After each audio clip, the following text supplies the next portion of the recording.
Hey folks, welcome back to the channel.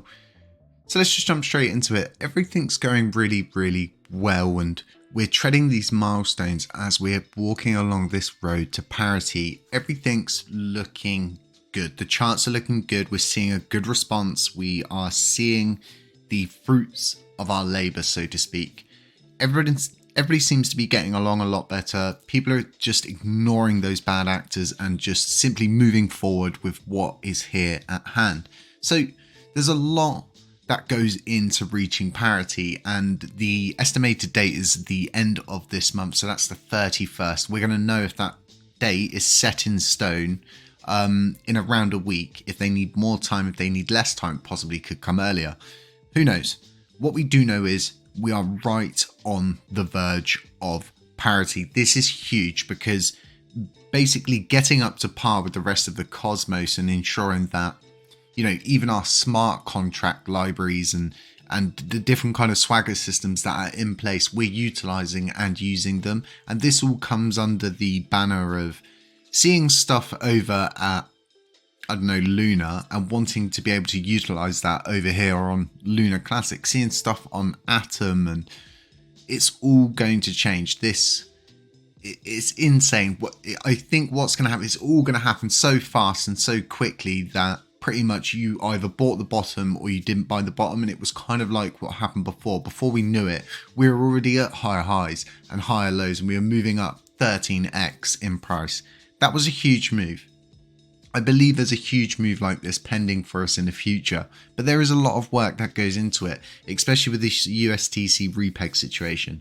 But moving back to this proposal upgrade, this road to parity, we're going to be having a pre-parity podcast with lots of P's there, I know, with LUNC Burn Army at some point leading up to the 31st. So do keep an eye out for that one. If you've got questions and stuff like that, put them in the comment section for this video.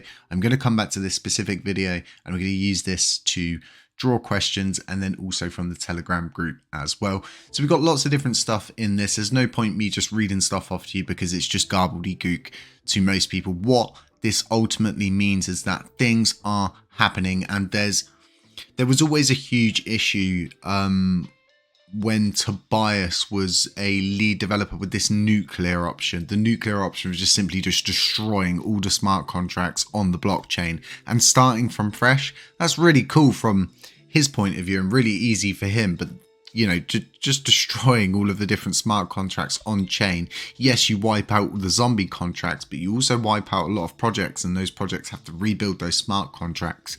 The one thing I do know is there's going to be some ups and downs throughout this upgrade process, especially with the proposal that is about to pass yet. It's got 1 day left on this. So once this happens, you're going to see loads of different upgrades go through. What happens when we fix things and add things? Well, the likelihood is we're going to get bugs, there's going to be breaks, and there's going to be issues. What we need to do is keep our cool, stay collected, and stay calm at all times. It's very important during these proposal times, and then moving forward to this upgrade, that we are all in the information loop, because we're vulnerable. When you're segregated to your small area, you might get a little bit of misleading information with someone who's trying to short the market, short the coin, and simply make a quick buck off of fear and greed and stuff like that. You know how it works. I don't need to teach you how to suck eggs out of the fridge, right?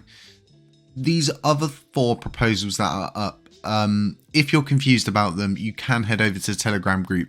Straff has pretty much broken it down to a T and explained exactly what each one of these mean if you're a little bit confused. I don't agree with all of them. I voted no for the increase of the burn tax, but I voted yes for the other 3, because this one here, as you can see, this is going to lead to probably more projects coming on chain, because they can simply become nullified from the burn tax, meaning that they have the ability to grow. It's like, you know, we've explained this many times on the channel. If, I don't know, you move from Europe to England, you start a company, you'll get around 2 years tax free to get on your feet. And that's, you know, that's fair. We should be providing those kind of sentiment driven movements, and I believe that this whitelisting of the apps is really going to take us there. We've got, like I was saying, we've got all these upgrades happening, and it's all just going to land at the same time. The likelihood of CEXs getting on board with this USTC repeg is actually quite high, especially if we apply that polite, calm, cool pressure. So with the split burn tax, with the distribution model, if you don't know what words mean in here, okay, you've got documentation down here on the left, okay, that's Teradocs. That is the LUNC and USTC and Cosmos Bible. For anything you need to know, you can simply just search the words distribution model. It'll bring up the exact example of what you need to know, everything about it. But pretty much this one here, it's don't send 10% of the tax to the community pool, but instead to the distribution model, which then splits it between the community pool and the Oracle pool. You've got 2 of 4 here. By the way, these are not my explanation. I'm reading off somebody else's explanations here. Send 20% instead of 10% of the burn tax to the CP, which is a community pool, or distribution model if 1 of 4 passes, which is this one here. So, you know, this one's banking on this one passing. It's all looking good. All of these look like they're going to pass, and that's the beauty of governance. Going over to 3 of 4, that one's pretty obvious. Everybody knows what that is. And then going to 4 of 4, I've already explained this to you. But Binance are whitelisted, and I spoke about this previously, that when we did that and we actually allowed them to become whitelisted, that we would have to then allow for other projects to have the choice, to have the ability to choose. Even you yourself, as someone who's involved in the LUNC community or USTC community and holding a bag, you know, you have the right to also be part of this whitelisted thing. It shouldn't be set to projects because we've given it to one group. It's kind of like favoritism, isn't it, at that point? And we have to be very careful about how we conduct ourselves and this kind of stuff.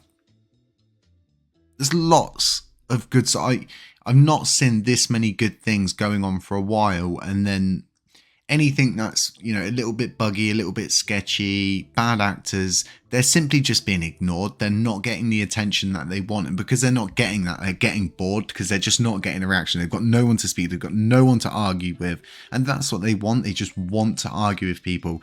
And it just feels like we're finally getting in this momentum. We're not moving on the spot anymore. We're actually moving forward. We've got goals. We've got this idea of where we want to be as a community and what we would like to see from this. And we're following a USTC repeg after all of this time, all of these great things that are going on. You've got 2 parameter changes here. So these 2, once they pass, they'll go through on the next epoch. You can find epochs on the LUNC website.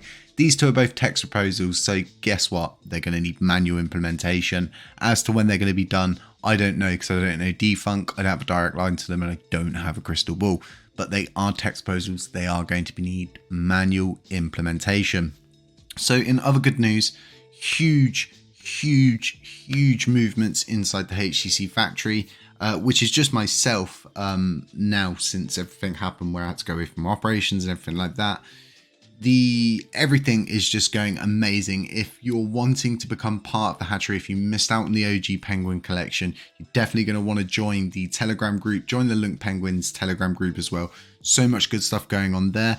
The LUNC Burn project is ready to launch. As you folks know, I had an issue here that I had to deal with and my own family sort of thing, but that project is ready. It got put on hold because of that family issue, but it's ready to launch. I'm just simply going to pick a good day and try and get it off to the best start that we can, because momentum is going to be everything with the project LUNC Burn situation. We're going to need as many people to get on board as this, telling everybody, getting involved and just doing their part and passing the baton on in this relay as we move forward along this road to parity. And I feel like it could all slingshot at the right time. More good news. I think what I'm going to do is I offered a podcast to DFLUNC. They haven't got back to me, so probably just going to do a video covering their burns, covering what they're doing, because I know there's a lot of people in the community that, oh, no one's covering this, or, you know, it's because they didn't, you know, create it. But the issue is that, you know, covering projects here is sketchy. We've covered projects before. We've had backlash. We've had things come around to bite us in the backside. We've even had projects turn their noses up at us after we've helped them revitalize a whole system. So we're always very careful about how we do these things. But, you know, I'm not one of them people to just ignore stuff because I didn't create it. That's not in my nature. My nature is protection over the community and this community here, and me not touting meme coins and random projects to you that are possibly going to end up like Save the Moon further down the line when I was like 3 weeks into crypto, super naive. You know, it just doesn't add up well. But folks, that's all I've got for you this afternoon. I hope you got some good information from this, some good vibes, lots of good stuff coming for the LUNC and USTC community, acting as one moving forward towards this road towards parity and a $1 repeg. Folks, have a really nice afternoon. Stay safe, stay humble, stay aware, beware of scammers, beware of doppelgangers, beware of anybody pretending to be me. I'll catch you in the next one.